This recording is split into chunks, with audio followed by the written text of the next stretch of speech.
All right, good morning, chemists. Let's get started. Plan is for today is to finish up chapter 14. Chapter 14, the part that will be covered on midterm 1. We will get through that today.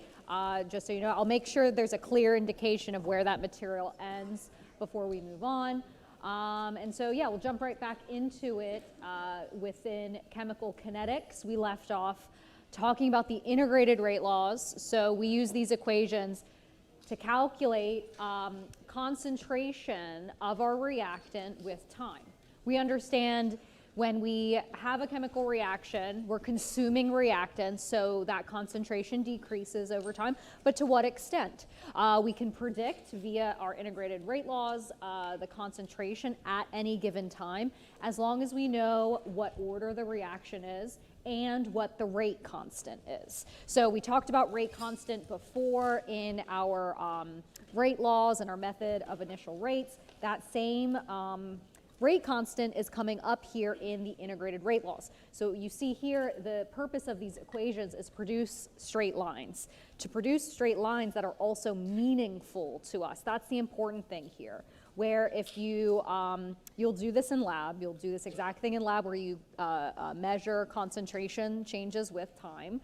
If you plot that concentration data with time just exactly, like you don't have to change anything about concentration, we see it decreases over time. If it's a straight line, that's a 0th order reaction. The slope of that line is negative K, right? But let's say you graph the concentration data, but you don't get a straight line. You get something that looks like this. Did you do something wrong? Nah, you didn't do anything wrong. It doesn't mean you have to redo the entire experiment. All it means is that you take this concentration data, convert those values into their natural log values, and then graph those new numbers, and that's it. Because the purpose of changing it to a natural log within the y-axis is to put it into a first order kinetic scenario. If you get a straight line when you graph the natural logs, that implies that that reaction is first order. The slope of the line is negative K. Well, let's say you don't get a straight line for graphing at natural log. Again, it doesn't mean you messed up. Just go one step further, change all of those y-axis data from natural log to 1 over concentration, and hopefully you will get a straight line there. If you do, it implies it's a second order graph, and we see that slope is positive K. These aren't things to memorize. Literally, it's in the integrated rate law, where the concentrations are like normal for 0th order, natural logs for first order, 1 over for second order. Right, so that's how we use it. All right, so we actually left off on this slide, slide 32. All right, where let's manipulate the integrated rate laws a little bit more so they make more sense and they are more meaningful to us. Because we saw in the integrated rate laws, like here's a first order reaction, the first order integrated rate law. Rate constant for a first order reaction has a unit of like second to the negative 1, minute to the negative 1. So if I say a reaction is like, has a rate constant of 5 to the second negative 1, like me, I don't know what that means. It's just a 5 with a unit, but I have no sense of how fast that is. Like just 5 inverse second. Like I don't really know how fast that is. So that's where we use this idea of half-life. Half-life allows us to convert our rate constant into a number that kind of makes more sense. So half-life is the time it takes to lose half your sample. Right? And it's more useful and more informative than just me telling you a rate constant, because those numbers, I don't know, I don't really understand what they mean. But I understand what a half-life is. It's the time it takes to lose half your sample. So there's actually 2 ways we can manipulate with half-lives. The first is we can just use the integrated rate laws because there's time and concentration data. And then there's this new set of equations, which is the half-life equation for each order. Because what we'll see here is every order has a different half-life equation to calculate that half-life. So these 2 equations are specifically for first order reactions. All right, and so I have half-life, counter-strike half-life in the corner there because that was a core memory of mine in high school. And that's what I think about when I think of half-life. Anyway, so how we approach problems like this is kind of a bit of reading comprehension and making sure we understand what half-life means. Yes, we're losing half our sample, but let's put that numerically. So let's try this problem, and let's just use the integrated rate law first. If we use the integrated rate law, maybe we'll calculate half-life this way. All right, so let's give in a first-order reaction. I give you first-order equations.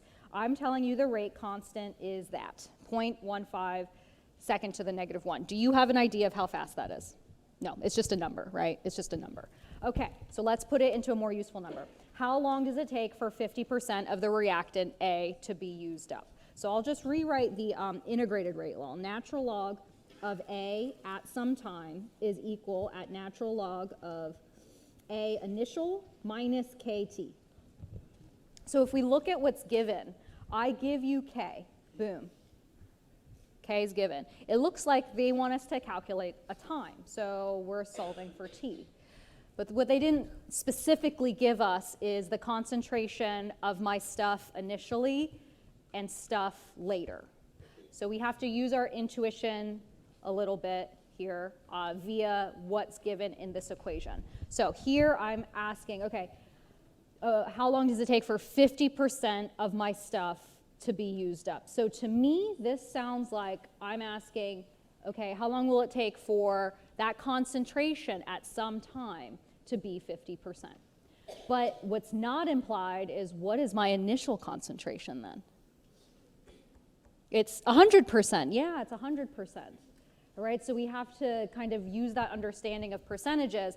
If I'm ending up with 50%, I must have started with 100%. And that's not implicitly said in the question, but you have to know that. You have to know that.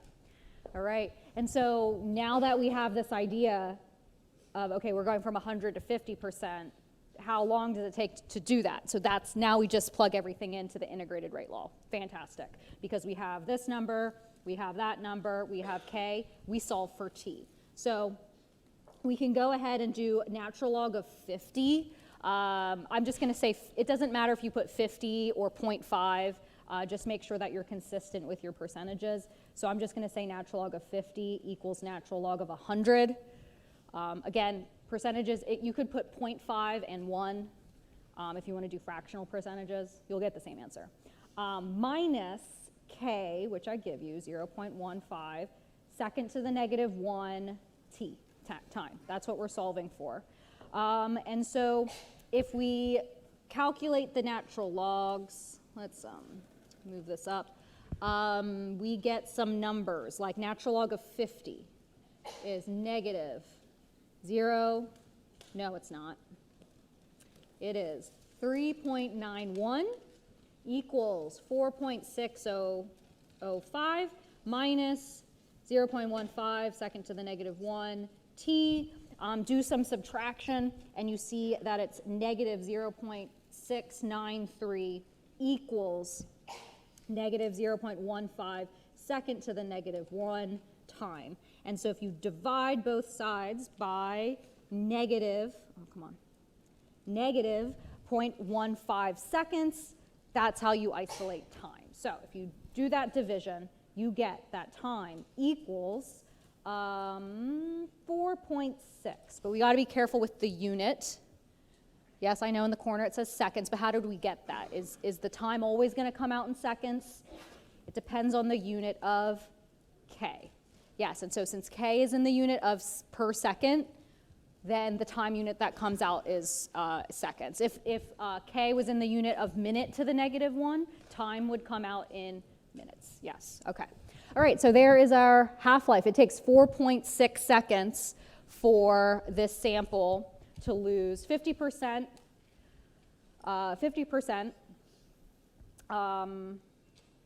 with that given rate constant. All right, so we use the integrated rate law to get that. But we also now have this half-life equation. And so, yes, we can use the integrated rate law, but because this question gives us K, I can just plug that K into this T1 half equation. And so the significance of this equation, so T1 half equals 0.693 over K. What that number is, the 0.693, that number is actually natural log of 2. And so if you can actually, I can do the proof, but I don't feel like it, showing that losing 50% of your sample is equivalent to natural log of 2. And that's how we get this relationship for our T1 half equation, where we just get it to be related to K, our rate constant. So we could have done this question even easier by just plugging this rate constant into our T1 half equation. So T1 half equals 0.693 over 0.15 seconds to the negative 1, and you will also get 4.6 seconds. And so I just want to show you that the T1 half equation works, but the integrated rate law works as well, because what the T1 half equation is the integrated rate law, where we just set it equal to 100% and 50%. And then we just reduce it into a simpler form. All right, so 4.6 seconds half-life for this reaction. Okay, looking at some other half-lives. All right, the one that we just did in the previous example, that was specifically for first-order reactions. I'm going to mention all radioactive decay follows first-order kinetics. So if I'm saying, like, here's the rate constant for the decay of radium, the radioactive decay of radium, just through the radioactive decay part, you should know that that's first-order kinetics. Other reactions that we study in this class will follow different orders, and so if that's the case, we would have to tell you what order that reaction follows, just like when we had to decide what type of integrated rate law to use. Same thing with T1 half. You need to know which one you need to use. So this is for first-order reaction. This one's going to be the most common. Most reactions we study are first order. And then here is the T1 half equation for a second order reaction. And this is also provided on the exam as well. Of course, you can derive all of these from your integrated rate laws. That's why they look different, right? They look different because our integrated rate laws look different, all right? Okay, and so what you see here, T1 half for a second order reaction is related to its rate constant and its initial concentration. Okay, so let's do another problem that may look simple and straightforward, but might not be. Okay, so we have a decomposition reaction. It follows first order kinetics. Suppose we start with an unknown amount of stuff, and after 11 minutes, 30% of it disappears. What is the half-life?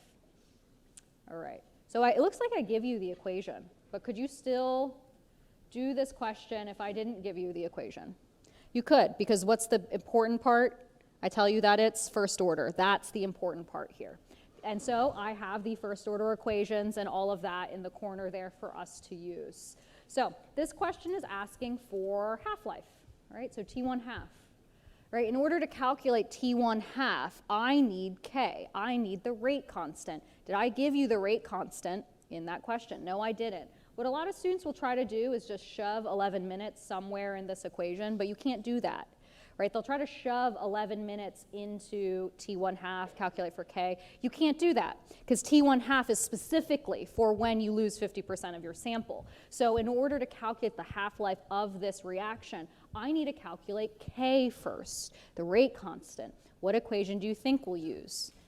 The only other one that's there. We're going to use the integrated rate law first. Because with the integrated rate law, I can calculate K given some time and some concentration. But we just have to use, again, reading comprehension to get those numbers.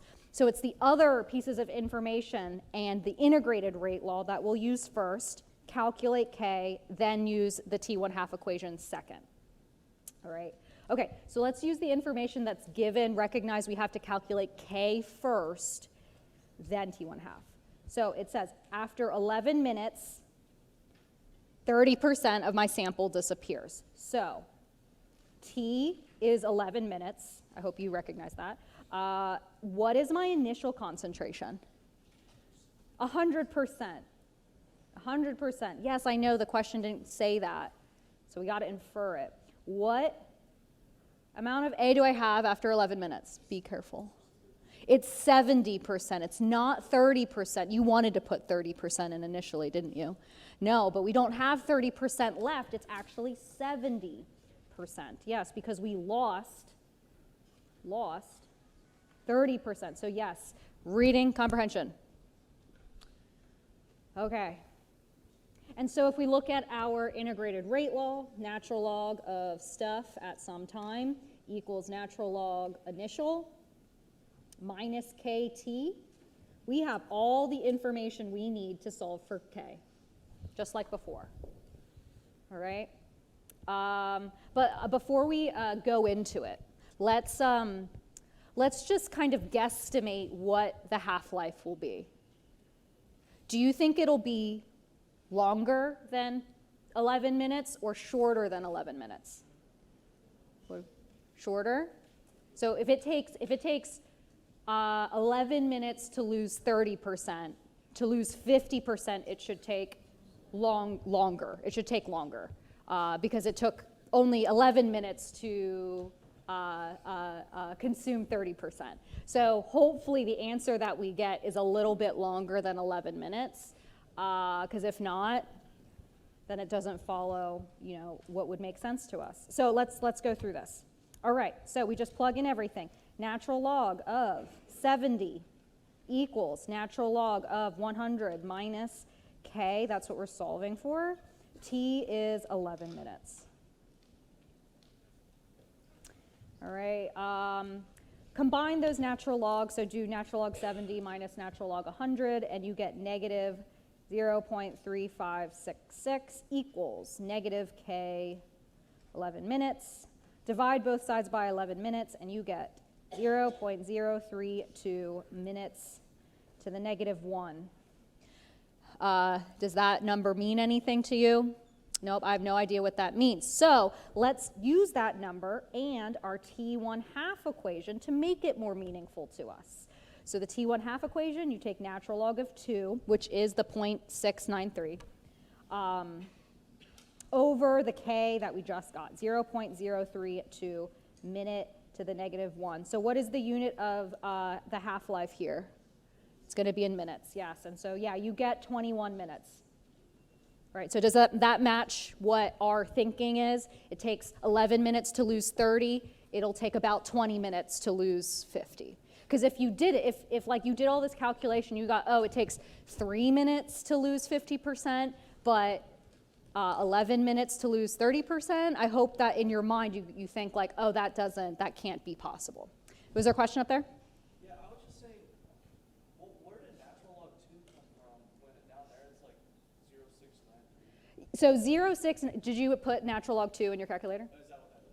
That's what it is, yes. So what I'm trying to say is the 0.693 is not just some random number I pulled out of my butt. No, it's actually natural log of 2. That stays the same always? For a first order reaction, if you're calculating the half-life.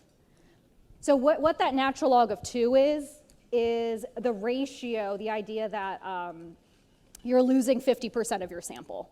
That's where it's coming from, because you're losing it by a factor of 2. Okay, so 21 minutes. How do you feel about that? Good? Utilizing integrated rate laws? Okay. Okay, good. All right, so let's review our integrated rate laws. So remember, you're always given these on exams, but we don't label them. So when you graph the concentration straight up, what kind of order is that? 0. Natural logs are first, 1/overs are second. Yeah, so we don't label them. And so the purpose of these equations also tells us what kind of graph we're looking for a straight line. And so we see those here. We're 0th order. You graph it straight up. You get negative K is your slope. Also negative K for first order if you graph it natural log. But it's positive K for 1/over for that second order graph. Right? So at first glance, you might think like, but both these graphs are straight lines. They look the same. But the detail is that they're graphed differently. Right? If you have a reaction and you track it graphically, you will never, when you graph that data, you will never have every single graph be a straight line. It'll only be a straight line for one of them. And so you just got to figure out which one that is. Okay, and usually that means do a lot of Excel. Okay, all right, so that is the integrated rate law. So let's move on to other ideas of reactions. Right, so we're going to kind of deviate from rate laws for a little bit, because remember, we're going to determine rate laws 3 different ways. We did the method of initial rates. We just did that, like the other day. We just finished up integrated rate laws, and then the last way to get a rate law is mechanisms, but that's at the end of the chapter, and that's on midterm 2. But this material is on midterm 1, and it's the idea of temperature. How does that affect reaction rates? But I feel like our intuition knows how we make things go faster. We do what to it? Heat it up. Yeah, I got home last night and like wanted to make dinner before my husband came home, and so I just like popped something in the oven, and he like texted me. He's like, "I'm on my way home." I was like, "Crap, this takes an hour to cook, but he'd be home in 30 minutes." So what did I do? I just cranked up the oven so hopefully it wouldn't be burnt by the time he came home. And so that's the big idea, that you heat stuff up to make things go faster. But let's think about it on a molecular level, like scientists. So when we heat something up, okay, how does kinetic energy change? It increases, yes.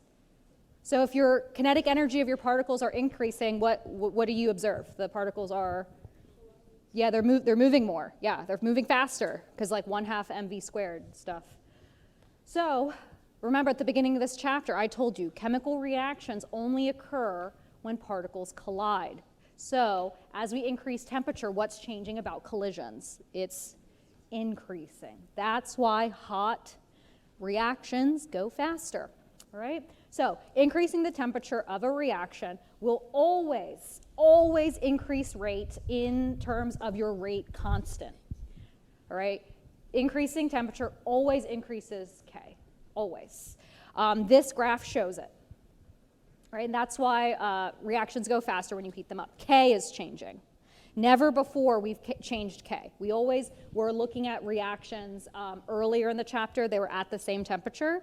K was the same, but now that we're changing temperature, we can change K. And here's an example where we have this like first order reaction or something, but we see that its rate constant doubles for about every 10 degree Celsius increase that is there. So that means like if I popped my dinner in the oven, for every, I don't know how much is 10 degrees in Fahrenheit. I should know that.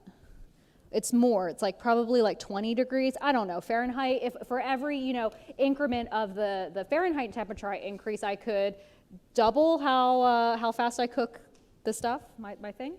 So that's that big idea there, that temperature is related to K. All right, and now we will look at very, very minute details about that.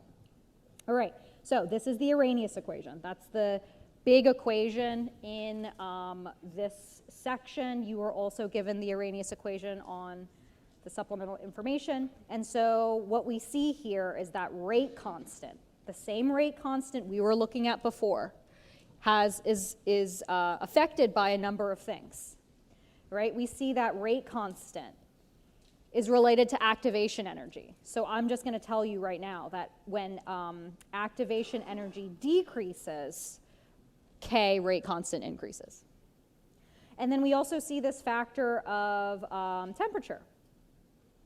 All right, so temperature, we already know when we increase the temperature, K increases, and it's due to where it is on this equation, where rate constant is equal to A.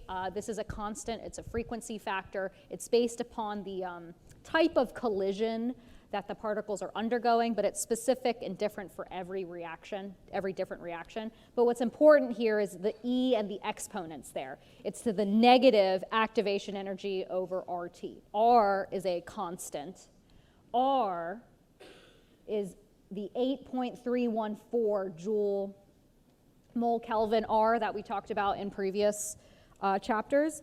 The reason we want to use the energy R is because activation energy is an energy, and we need those units to cancel out. And then we see temperature on the denominator here. So larger temperature, smaller negative exponent on E, you get a larger rate constant. And so that's where these trends come from.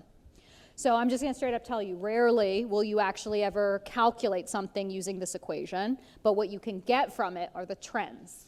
That K increases when activation energy decreases or temperature increases. Okay.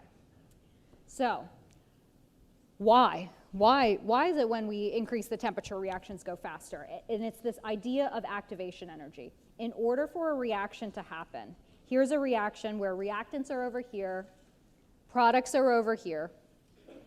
In order for this reaction to go to products, a collision has to have enough energy to go over that hump, where that height of the hill, that is our activation energy. All right, so this is a new term we haven't talked about before. So this, where we start and the minimum height energy we have to go over, this is your activation energy, right? The height of the hill. We've never really talked about activation energy before, but what we have talked about before is the difference in energy of where we start and where we end. We've talked about that before. That is just, enthalpy of your reaction. So for this reaction, is this endo or exothermic? You start low, you end up high. This is endothermic, yes, positive delta H. We end up higher. So if you held this reaction, would it feel hot or cold? Cold, it would feel cold. Very good, all right? Okay, so we talked about delta H before, but activation energy is different because we see, in order to get this reaction to go, you actually need a little bit more energy than what delta H predicts. All right, so in order for a reaction to go, a collision has to exceed that activation energy. So why am I talking about gases here? Because we've talked about this before, as we heat up a sample, average kinetic energy increases. But let's relate that to our gas samples back in 1210. If you have a gas sample, billions of particles, are they all moving the same exact speed? No, they're not. That's why when I say temperature is a measure of average kinetic energy, I'm not trying to say all of the particles have the exact same kinetic energy. No, there's some that are going fast, some that are going slower, but the average lies somewhere in the middle, but we can represent the distribution of molecular speeds using a Maxwell-Boltzmann distribution, where you see, okay, yeah, some are going fast, some are going slow. But as we heat up our sample, the fraction of fast-moving particles increases. Right? So what does this Boltzmann distribution have to do with activation energy? Well, if we have a sample, some of them are going slow, some of them are going fast, their collisions, the energy of their collisions will differ. If you have two slow particles, all right, and they make a collision, barely moving at all, the energy of that collision is very, very low. And so if we look at this graph here, let's say this is the total energy of that collision. Is that enough energy to make it over this hill? No. So will you make a product for that collision? No. So these particles are not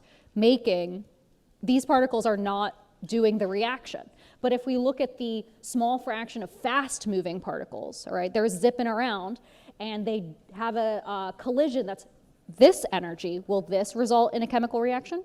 Yes, it will, because it has enough to get over that hump, all right? So not every collision results in a chemical reaction. You have to have enough energy, and the orientation, the collision has to be efficient as well for a chemical reaction to actually happen. Okay, so let's go into an insane amount of detail. All right, so let's think about a single collision, a collision between, this particle and that particle. So here are the different energies of the collisions. Which one will result in formation of product? 1, 2, 3, or 4? 4. Why 4?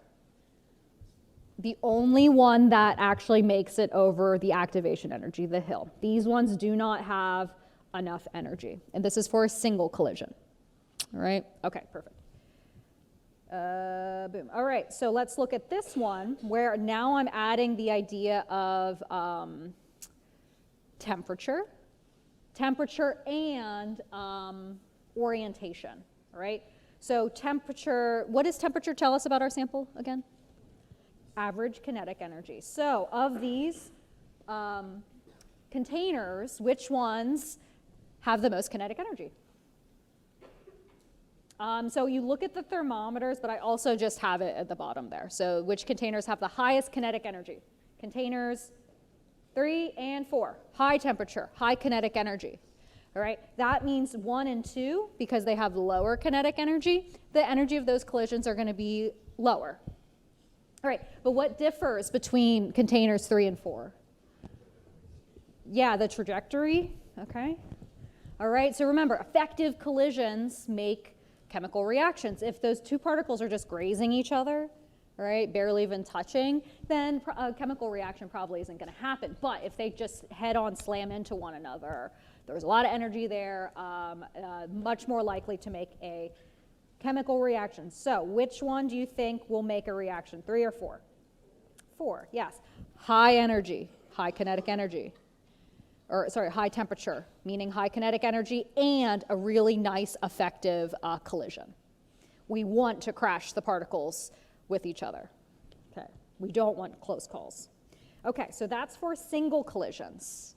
But do we ever just have 2 particles in a container? No.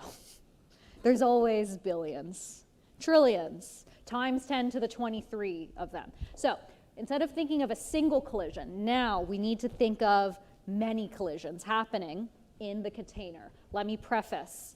If you have a gas sample, are all the particles moving at the same speed? No. Okay, great.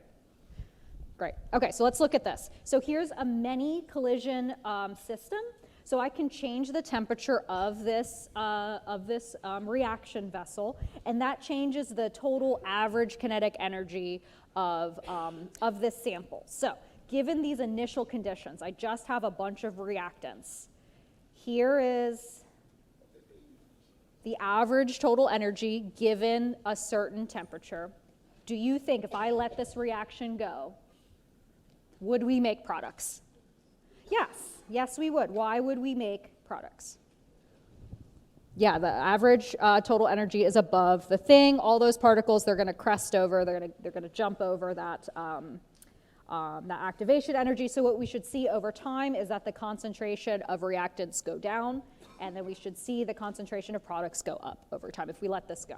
There's like a simulation I can do, but I don't feel like doing it. I think this is fine. Okay. All right, so we talked about single collisions, many collisions. So now let's compare them. Okay, tell me. Here's a single collision. This is the energy of this one collision. Will this lead to formation of a product? Nope, because it didn't go over the hill. Now tell me. Now this is a many particle, many collision system. Here is the average kinetic energy of the container. Will this container make products? Yes, it will. But you might be thinking, but it's not over the hill. Yeah, but what's the significance of that line? It's not the energy of just one collision.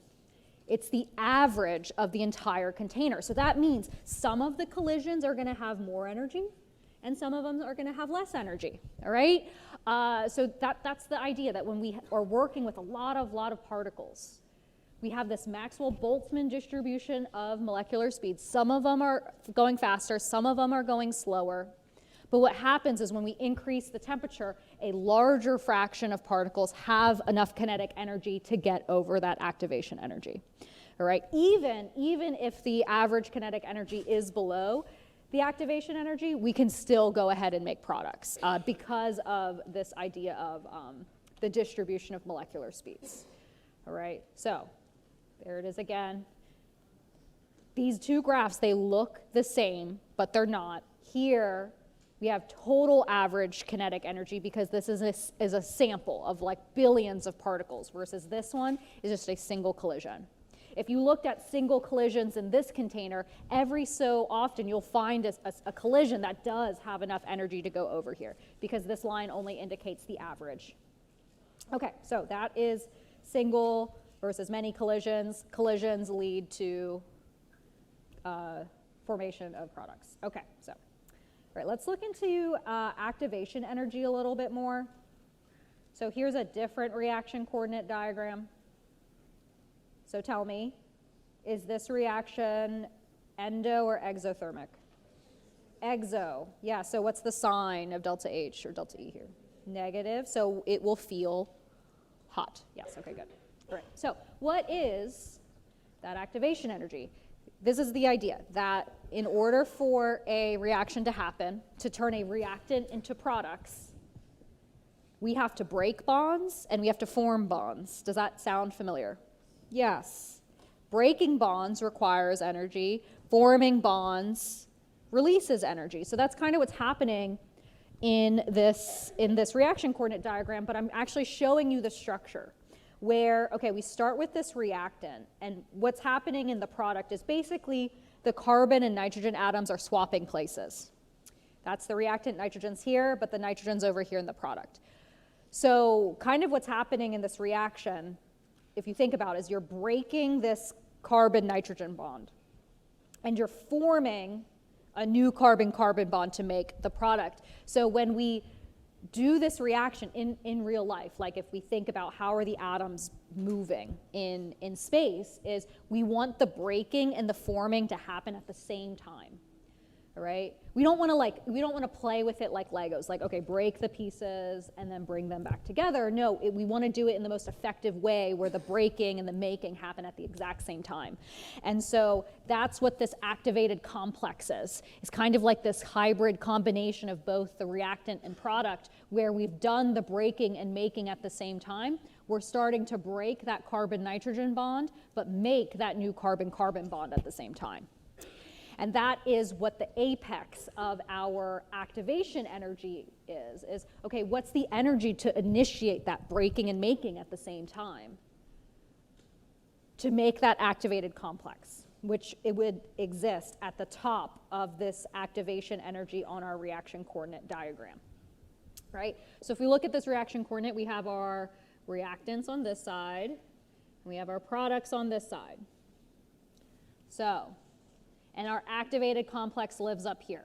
So in order to go from reactants to activated complex, what do we have to do? Do we have to give it energy, or does it release energy, or what? What happens? It requires energy to do this, right? Because we're breaking bonds. Breaking bonds always requires energy, always. So yes, in this case, going from reactants to activated complex, we have to break some bonds, give it a little bit of energy. What do you think? Do you think we can isolate that activated complex? Do you think we could give the reaction energy, leave it there long enough for us to collect it and put it in a jar? No, yeah, we can't isolate that activated complex. The reason is if you think about this reaction like a ball.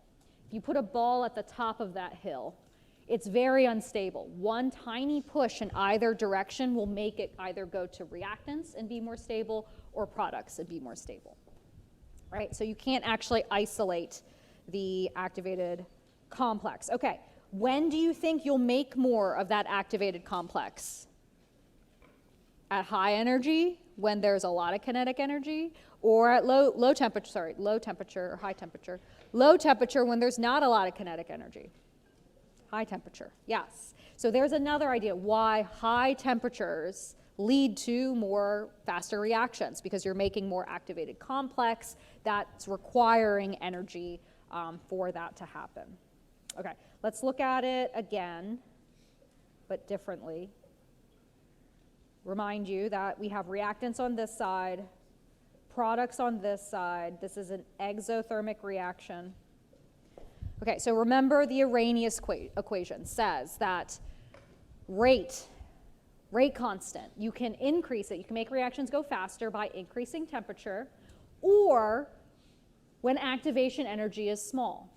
I like to think, oh, is it faster to go up a big hill or a small hill? Small, yeah, if you have a small hill, that's a small activation energy. You can go up it real fast, that's a big K.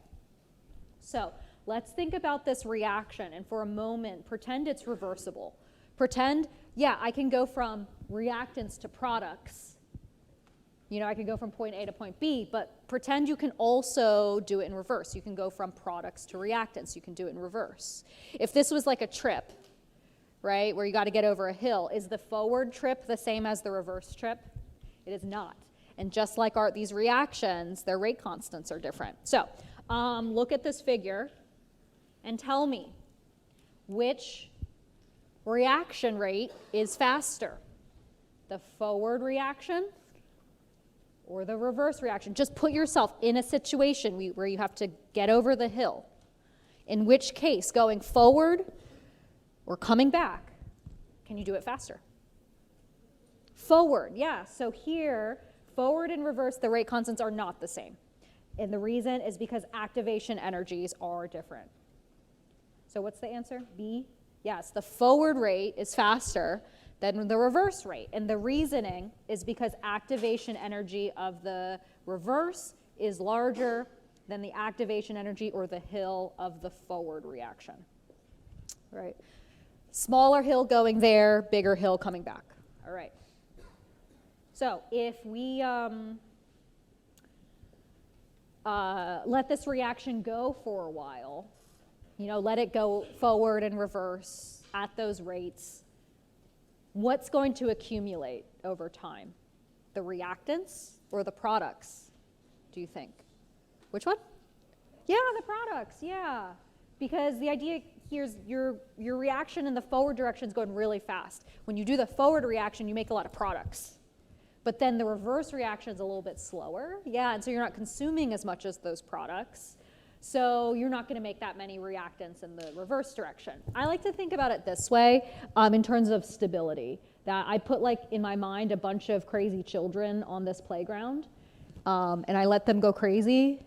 And based upon the hills, like, you know, they can go over the hills, but, you know, based upon the activation energies and rate constants, and if I let those crazy children just hang out on this play set, most of them should end up kind of at the bottom of the hill, because that's where they naturally kind of flow towards. And so that's that same idea, that products will be favored as time goes on. We will come back to this idea next week in chapter 15. Okay, so how do we numerically calculate activation energy? So the best way to do it is you do a reaction at two different temperatures, at two temps. Okay, you do the same reaction at two temperatures.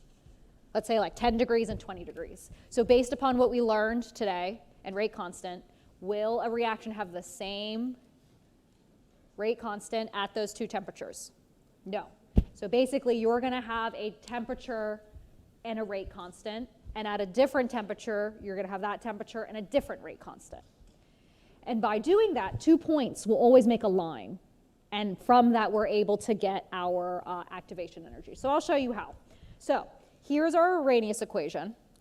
The problem here is that there's only one activation energy, one temperature, one rate constant. So what we can do is integrate it. And of course, we'll do the integration for you. So we just take some natural logs of some numbers. If you squint your eyes really hard, you see that this follows a y equals mx plus b form, where x is 1 over temperature, right here. That's our x variable on our x-axis. But then what changes is the natural log of your rate constant, and that is y. So if you basically measure or graph inverse temperature and natural log of rate constant, what comes out is the slope is negative activation energy over r, your gas law constant. So the slope, when you graph this data, your natural log of rate constant and inverse temperature, what comes out is your activation energy for your reaction. So in this example, this person did 4 different experiments. So they ran the same reaction at 4 different temperatures to get these 4 data points, and it makes a nice straight line. They can calculate activation energy. But here's the thing, 2 points will always make a line. So we don't have to do it graphically with, 3, 4, 5 data points. We can just do it with 2. So we can do the integrated Arrhenius equation, but like in, what's that called, 2-point slope form? Is that a thing?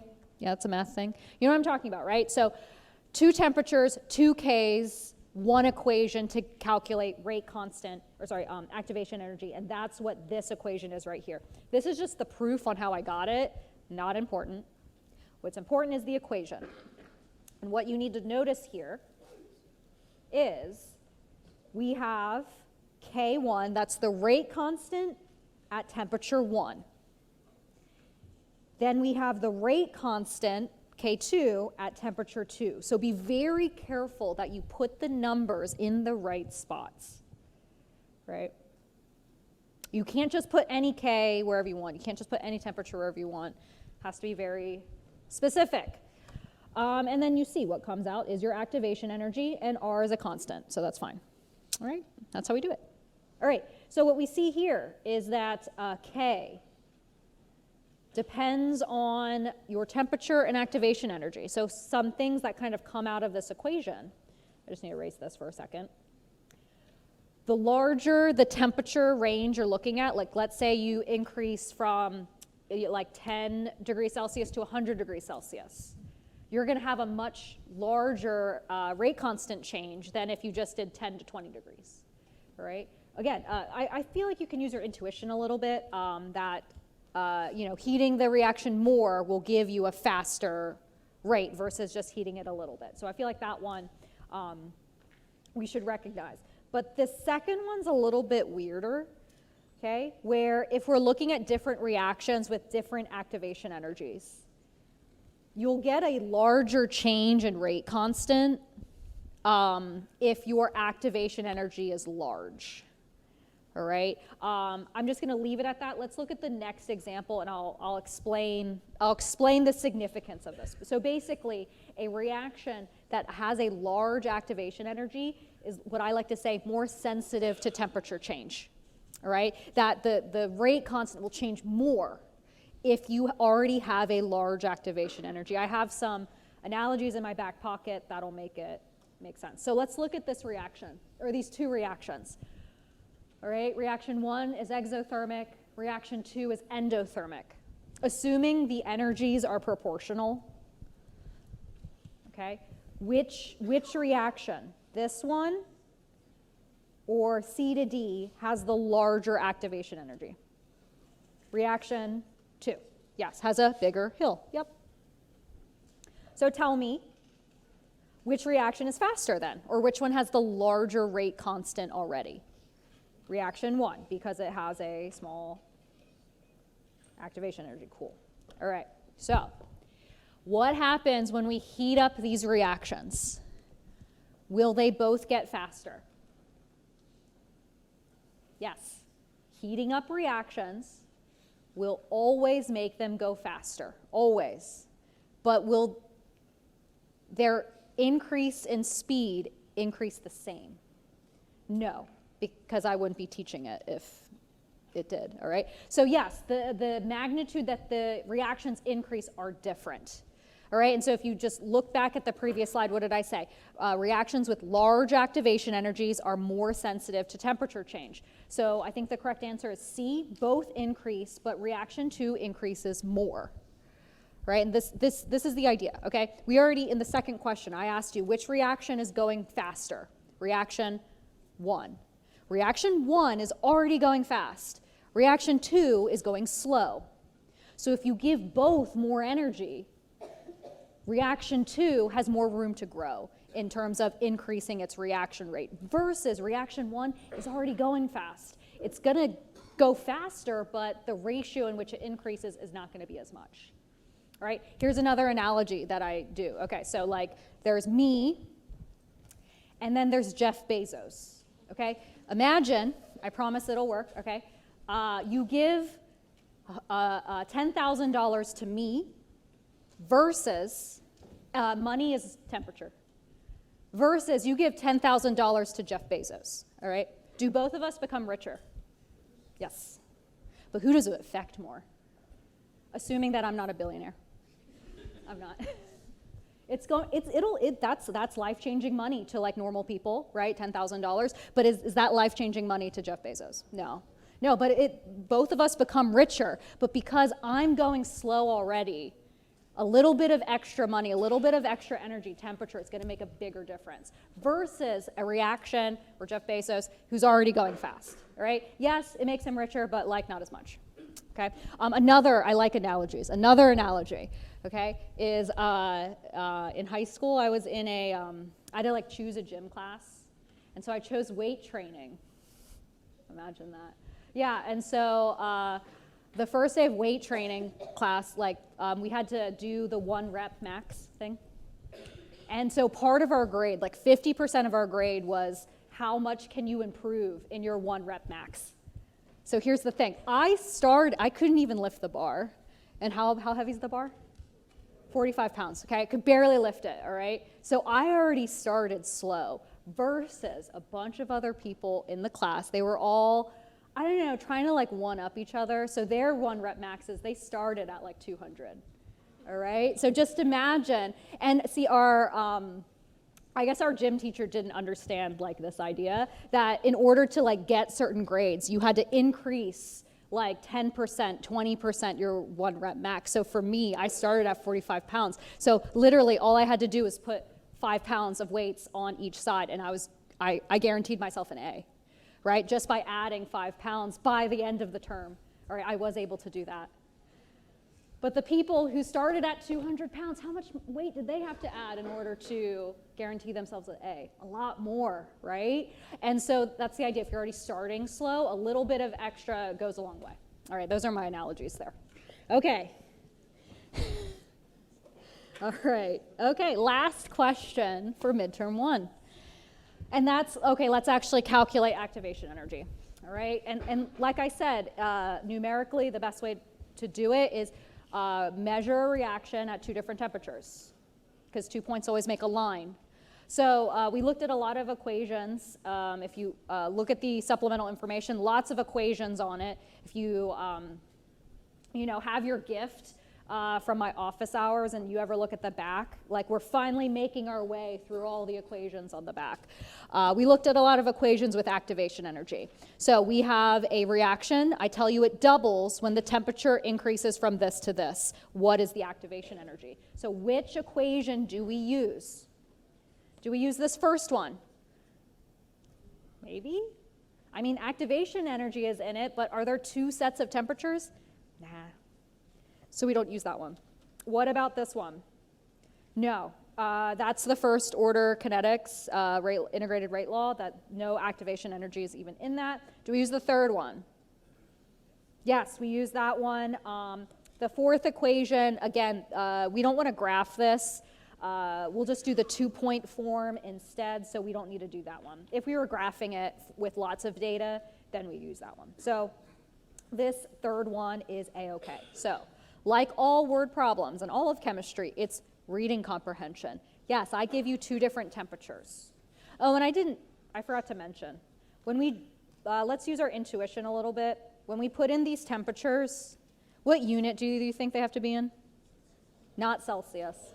Kelvin. Why? Because of R. Yes, R is in the unit joule per mole Kelvin.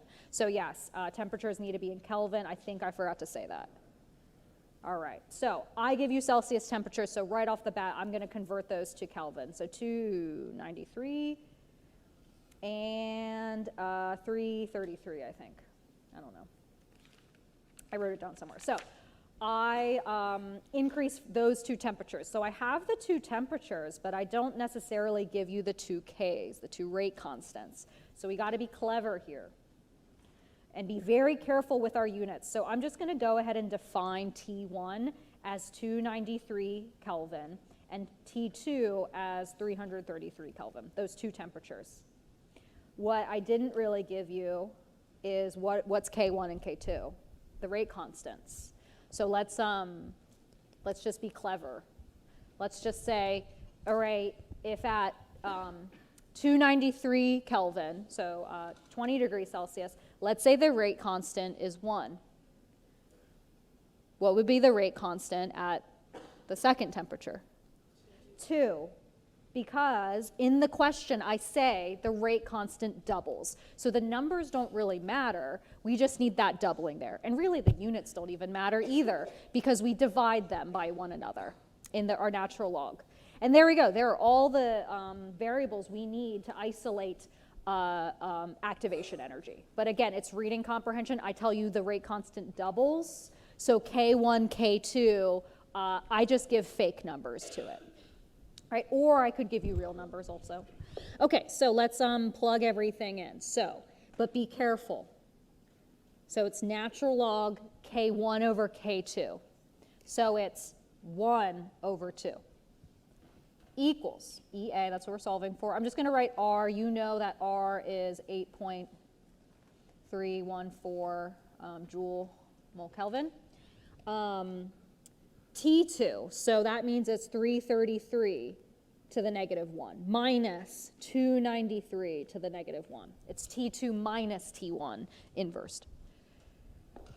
Okay, and then R is a constant, so we solve for activation energy. So natural log of a half is negative 0.693 equals activation energy over 8.314. The parentheses is negative 4.099 times 10 to the negative 4. And so if you move those things around and isolate activation energy, you get that activation energy is 14053.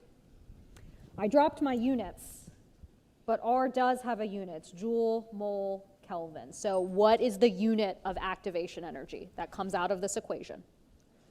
It's a joule. It's a joule per mole, technically, joule per mole. All right, but that's a big number. I don't like looking at big numbers, so it's probably best to convert that to kilojoules. Yeah, so 14.1 kilojoules. It's a better number to look at, right? Okay, so that's how we use activation energy. So that ends midterm 1 material. I'll just remind us what we went over, right? The first part of this chapter, we looked at reaction rates, where if I say, you know, we use stoichiometry to say, oh, if I'm consuming this much reactant per second, I can look at stoichiometry and determine how much product I'm producing at that same time using stoichiometry. The rate laws, we have to determine rate laws experimentally. So we looked at the method of initial rates, where if I double this and I see a doubling of reaction rate, that's first order. If I triple it, triple concentration, but see a 9-time increase in rate constant or overall rate, that's a second order. Yeah, so that's using experimental data. Then we looked at the integrated rate laws, where we look at concentration data versus time, how it changes with time. We need the rate constant. From the rate constant, lots of information there. Usually from the unit, we can determine what the order is, because that is very important. And then we looked at the Arrhenius equation. Fast reactions have low activation energies. All right, so that is midterm 1. And so I split chapter 14 into 2 homework sets. So the first one is due, and it covers everything we just did. So that one's due on Monday. All right, and so yeah, the second one won't be due until after the midterm. All right, so that is moving on to midterm 2 material. I mentioned before that we're going to determine reaction mechanism or rate laws 3 different ways. The first way was method of initial rates. The second way is the integrated rate law, and the reaction mechanism is the third way we can determine a rate law, and it's the most fun, I think. It's finally where we get to unveil the curtain behind a chemical reaction. Because the idea is, so yeah, I can write a reaction where it's like, okay, I got reactants and I make products. But now we're looking at what are the specific collisions that are happening to make that product. So it's funny, I teach chemistry 1250 right now. It's chemistry for engineers. So they just did the worm lab. It was their first chemistry lab ever, and it was really cute. And so I was looking, and it's funny because a lot of you guys, you were in lab too, but you all got out of VRM in like an hour. These guys, they took the entire time to boil water. Hey, but do you remember you in 1210? How long did it take you to kill that worm? Probably 2-3 hours, okay? Anyway, so I was checking their lab notebooks for their procedure on how to do the worm, and I found a lab notebook that literally all it said was make worm, kill worm. That's it. That's all it said. And yeah, like that's what we do overall, but like what are the steps? And that's what we're looking at now. What are the little steps? And so the analogy I made with them, because I'm all about analogies, is I'm like, if you look up a cake recipe and all you see is, okay, directions to make a cake is bake cake. That's it. If it just says, if that's the recipe is make cake, is that a good recipe? No. So we're looking behind the scenes. What are the actual little steps to get to that product? And that's reaction mechanisms. All right, okay. Reactions don't actually happen in one step. Up until now, we've cared about the overall reaction. This reactant plus this reactant gives us a product. We do a BCA table, we do stoichiometry. Now we're thinking about, oh, no, these two particles have to combine, they make this. This particle decomposes and it makes this, or something like that. All right, we're thinking about the individual collisions or the individual steps that are happening because we're smarter now. Okay, and we want to see what's happening behind the curtain. So in this reaction, we've been studying the overall reaction. But if we look at the reaction mechanism for this particular reaction, I'm telling you, oh, this actually happens in 2 steps. And then here's the reaction coordinate diagram. Can you see the 2 steps happening? Yeah, we got one hill and then another little hill to get over. 2 steps. And so each of these steps is what we call an elementary reaction. It describes the simplest collision that can happen. So in this reaction, what's happening is an A and B particle are combining to make AB. Then that AB particle combines with another B atom to make your product.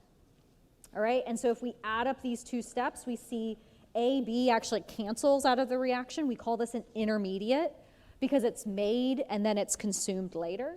And then if you add up these 2 steps, you get the overall reaction. All right, so separate steps to a reaction mechanism. Okay, so remember earlier in the chapter when we were learning about rate laws, and I said, you know, rate laws have to be determined experimentally. If I wanted to get the orders for this rate law, am I allowed to just say first order A, second order B? Nope, not allowed to do that. Can't do that, right? Okay, now we are allowed to do that, but only for reaction mechanisms, only for elementary steps are we allowed to take the reactants, turn the coefficients into exponents. Only for elementary steps, okay? So what we do is we can look at an elementary step, just take the presence of the reactants, and we can make a rate law for each and every one of those steps, okay? So simply, here's an example. A goes to products. Its rate law is just rate equals rate constant times A. That's it, just the reactants. For a bimolecular process, so this means there's 2 particles involved in this collision, 2 A particles makes products. The rate law is just A squared, and so forth. All right? And so here, a termolecular process where an A is combining with an A, combining with a B. If this is a elementary step, its rate law would be, for that step, would be A squared times B. But I'll point out that termolecular processes, they are not common because the likelihood that 3 particles simultaneously hit each other in space all at the same time is very low. But unimolecular processes, bimolecular processes, very, very common. But termolecular, or even like a 4-molecular, not super common, right? So that's the big thing. Finally, we are allowed to just take reactants and the number that there are and turn them into a rate law for each of those steps. All right? Okay. But only if it's an elementary step when we give you a mechanism. All right, let's practice.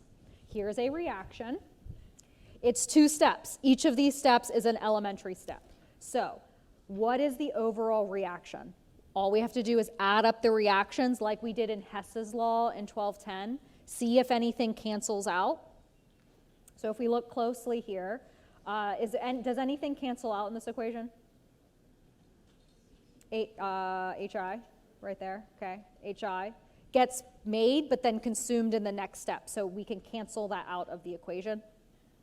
All right, when we do this, so what is it? So we look at everything else that's left. So these are our reactants. So H2 is combining with 2 ICLs to give, remember HI got canceled, and then I2, not that kind, and then 2 HCLs. Right, so that's our overall reaction. If this was 1210, we could stoichiometry that, we could play with that all day. But now we are smarter and doing kinetics now. Okay, so that's the overall reactions. That's what we'll observe with time. But now let's look at the 2 steps individually. Let's determine the molecularity of each step. So this is just, basically it's asking the order of each step. How many particles are combining in that step? So how many particles are combining in the first step? 2. Yep, 2 reactants are combining. What about the second step? 2. So both of these are bimolecular processes. Or you can think, oh, both of them are like second order reactions. You can think of it that way too. They're both bimolecular. Okay. Now let's determine the rate law for each step. So what can we do? Reactants just become part of the rate law. That's it. We don't care about the products. So for the first step, we're going to take this reactant, and that becomes our rate law. So for the first step, the rate for that step is equal to K, a rate constant. I'm going to just call it K1 because it's step 1. H2 times ICL. That's it. Reactants become the rate law. Step 2 has a different rate. Rate equals, I'm going to call this K2 because it's step 2, is equal to the concentration of HI times the concentration of ICL, and that's it. Reactants go into the rate law. That's it. Were we ever allowed to do that before? No. No, we weren't. Now we are, because we're working with elementary steps. Okay, what are the intermediates? It's the one we canceled that was produced and then consumed again, so that's HI. HI is an intermediate. Okay, so that's the big idea.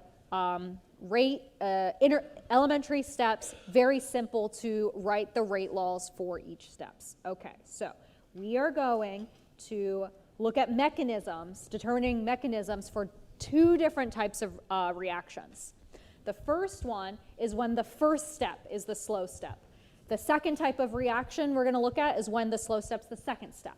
And so how we determine the overall reaction rate for a reaction is understand that the slowest step in a mechanism is what determines the overall reaction rate. So when we did the rate laws for these individual steps, neither of these was the rate law for the overall reaction. They were just the rate laws for the individual steps. So to get the rate law for the overall reaction, we have to use one of these strategies, where we need to identify what is the slowest step in the mechanism. That's the mechanism, the rate law of that one is what determines the overall rate law for the reaction. The slow step is the rate determining step. And there's 2 kinds, where the first step is slow. This is easy. This is the easy one.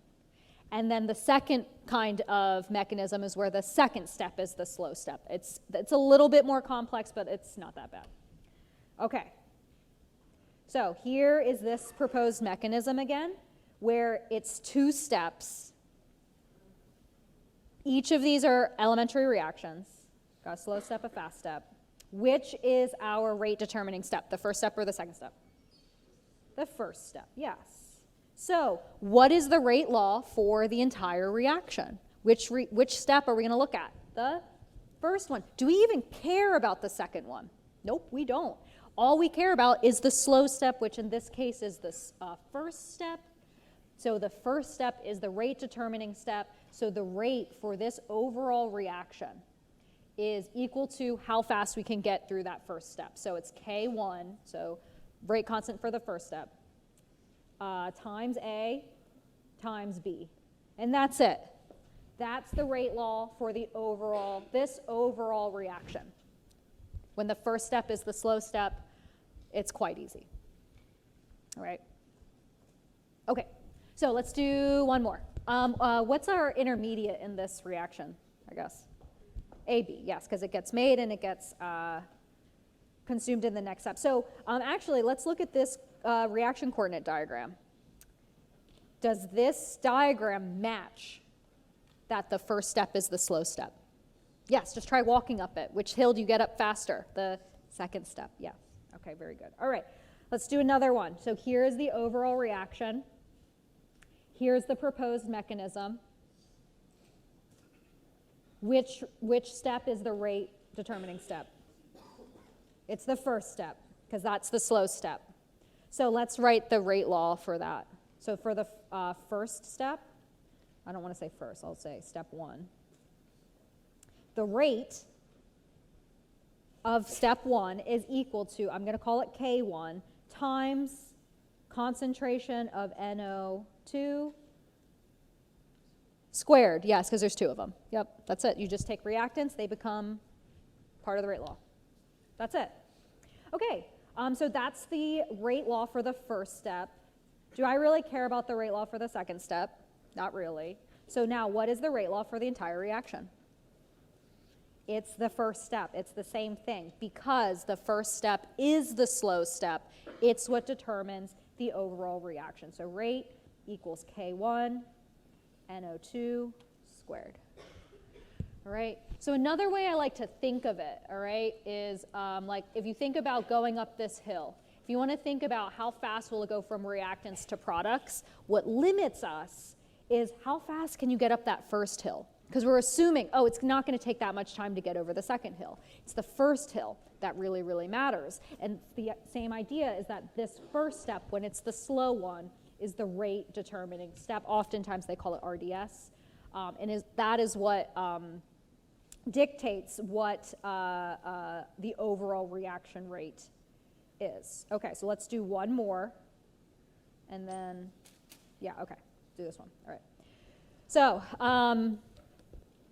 okay, we have a decomposition reaction, 2 steps. You can see which one's the slow step. Okay, let's write the overall equation. So we got to do Hess's law, cancel some stuff out. So if we look at this closely, what cancels out? IO minus cancels out. Anything else? I minus also cancels out. Okay, so let's write what's left over. There is 2 peroxides. I'm going to just ignore units or states. Produce 2 waters and an oxygen gas. That's what's left over. What's the rate law for the entire reaction? It's the first step. Yes, so the rate law for the overall reaction is the rate law for the first step. So all it's going to be is rate equals K1 times H2O2 times I minus concentration. That's it. All right. Okay, and so some details here is we canceled out 2 things in this reaction when we made the overall balanced equation.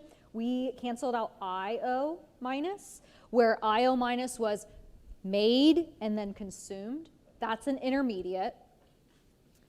But there's a I minus is different, right? I minus is different because I minus, I added it to the reaction vessel and it got consumed, but then it was produced again at the end of the reaction. And so this is a different kind of thing that gets canceled. This is a catalyst.